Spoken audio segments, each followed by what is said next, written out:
네, 이번 주 첫 외신 브리핑입니다.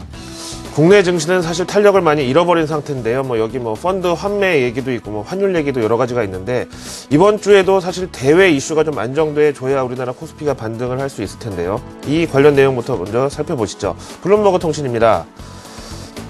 처음에 사실 요 제목 좀 보자마자 어라 요것 봐라 하고 좀 이런 감정으로 읽기 시작을 했는데, 구구절절이 좀 맞는 얘기가 들어있어서 소개해드리겠습니다. 제목에 보시는 대로 일본 아베 정권의 무제한 양적 완화, 그리고 안 되면 되게 하라는 거의 군대식 경기 부양책에 대해서 수혜 국가는 인도네시아, 대만, 말레이시아가 될 것으로, 반대로 최대 피해 국가는 대한민국이 꼽히고 있습니다.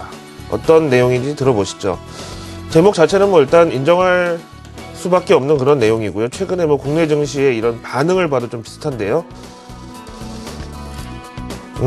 먼저 HSBC 측은 일본의 수출 기업들과 금융사들이 경기 부양 자금으로 투자를 많이 확대할 경우 동아시아 주변국들의 혜택에 갈 것이라는 의견인데요. 반면에 글로벌 금융사 크레딧 스위스 리서치에 따르면은 대한민국의 자동차, 전기전자 업종 등 글로벌 시장에서 일본과의 이 라이벌 제품들은 이미 대세를 형성해버린 엔화 약세 기조에 피해가 예상된다는, 역시 비슷한 내용의 분석입니다. 그 밑에 이 배경에 대해서 보면 최근 6년 내 벌써 7번째 총리가 바뀐 일본 정치권의 이런 방황은 이번에 아베 신조의 과감한 경기 부양책을 통해서 경제와 정치 모두 부활을 꿈꾼다는 의지가 상당히 강하게 결집되고 있다는 설명이고요. 진짜 한번 어느 한쪽으로 꽂히면은 진짜 무서운 나라가 일본인데요. 오늘 바로 또 일본 중앙은행은 이틀간 일정으로 통화정책회의를 여는데, 아베 신조의 이런 대대적인 양적 완화를 지탱하기 위해서 인플레이션 목표치를 기존 1%에서 2%로 2배까지 확대할 것이라는 이런 내부 소식통을 블룸버그에서 또 인용을 하고 있고요.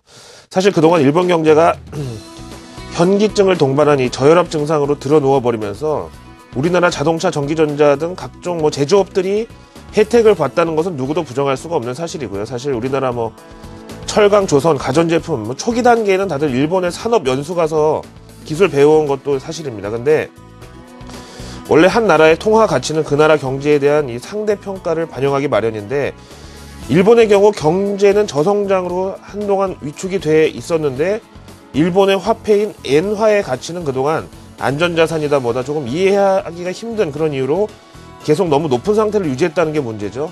근데 이제는 우리나라가 이런 비슷한 운명에 처할 그런 중대한 시기에 와 있습니다.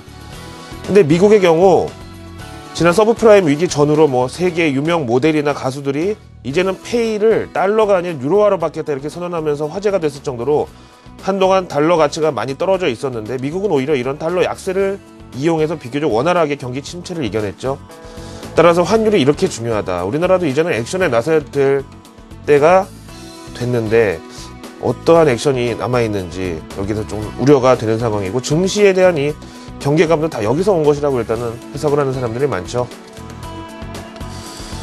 자, 다음 내용 보시겠습니다. 일본이 이렇다면 중국은 또 어떨지. 중국의 경제 성장 턴어라운드는 어느 정도 증명이 되고 있죠. 관련된 내용 보시죠.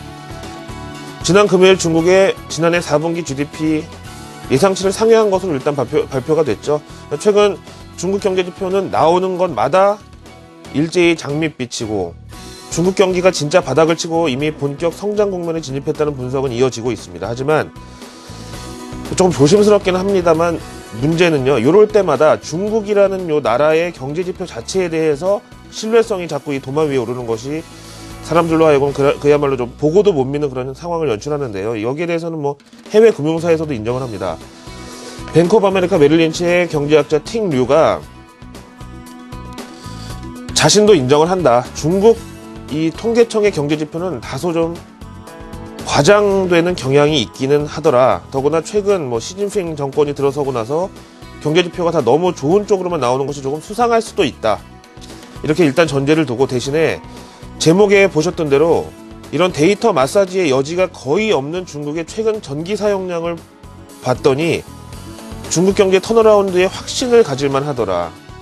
그래서 요 밑에 자세한 자료를 쭉 보시니까요, 중국의 전기 사용량은 1, 2, 3분기 연속으로 감소를 기록하다가 4분기에 연율 7.5%로 반등을 했고, 여기에 따라서 중국의 산업용 전기 사용량도 2012년 3조 6,060억 킬로와트로 전년 동기 대비해서 3.9% 양호한 증가세로 기록이 됐더라. 이런저러한 것들로 인해서 중국 경제는 턴어라운드가 확실하다. 전기 사용량은 이거는 속일 수가 없다. 마사지가 불가능하다. 이런 얘기네요. 중국 경제 살아나는 것은 그래도 좋은 이슈라고 봐야 되겠죠. 다음 내용 보시겠습니다. 한동안 제가 거의 사이비 종교 수준으로 좀 빠져 있었던 구글 에릭 슈밋 회장의 북한 방문 내막. 여기에 대해서 또 외신이 하나 올라왔네요. CNN 보시겠습니다. 지난 에릭 슈밋 회장이 북한에 간 까닭이 무엇이냐, 그 배경에는 무엇이 있느냐, 참 설왕설래도 많았었고, 뭐 미국과 우리나라의 언론에서도 많이 집중했었던 사실인데요. 지난번 방북 때 동행했었던 에릭 슈밋의 딸, 이 소피, 이 친구가 주말 자신의 블로그에 북한 방문기를 포스팅한 것이 화제가 되고 있다고 합니다. 그래서 지금 외신에서도 이 내용을 자세히 분석해보면 뭐가 있지 않겠느냐 얘기를 하는데, 뭐 직접 한번 보시자고요. 바로 이건데요. 북한 내 억류 중인 민간인 석방을 위한 인도적인 차원의 방북이었다는 설명과는 달리 이번 이 여행기에는 사실상 산업시찰 성격의 그런 일정이 대부분이고요. 물론 뭐 이 딸을 데리고 뭐 그런 공식 일정을 소화하지는 않았겠지만 그래도 네, 거의 뭐 사진 찍은 거나 이런 걸 보니까는 인도적인 성격과는 조금 거리가 멀었다는 거고, 그 다음에 이 구글 회장 딸도 뭐 싸이의 강남 스타일을 좋아하는지 여기 오빠는 평양 스타일 이런 제목으로 호텔 사진도 올려놨고요. 그런데 여기 소회를 좀 나열을 했는데 생각보다 북한이 최신식 기계를 사용하더라. 이 북한 IT 산업에 대한 이 소회가 이렇게 들어있고요. 그 다음에 스마트폰도 예상외로 잘 작동이 되더라는 내용. 하지만 구체적으로 어떤 내막이 있는지는 아직까지 밝혀지지를 않고 있고, 뭐 호텔 8층에 있는 이 기프트샵에서 스마트폰을 직접 판매를 하더라, 뭐 이런 내용. 그래서 아무튼 뭔가 있긴 있는 것 같기는 합니다. 좀 더 지나면 밝혀지겠죠. 자, 비오는 월요일 아침 외신 브리핑은 여기까지였습니다. 고맙습니다.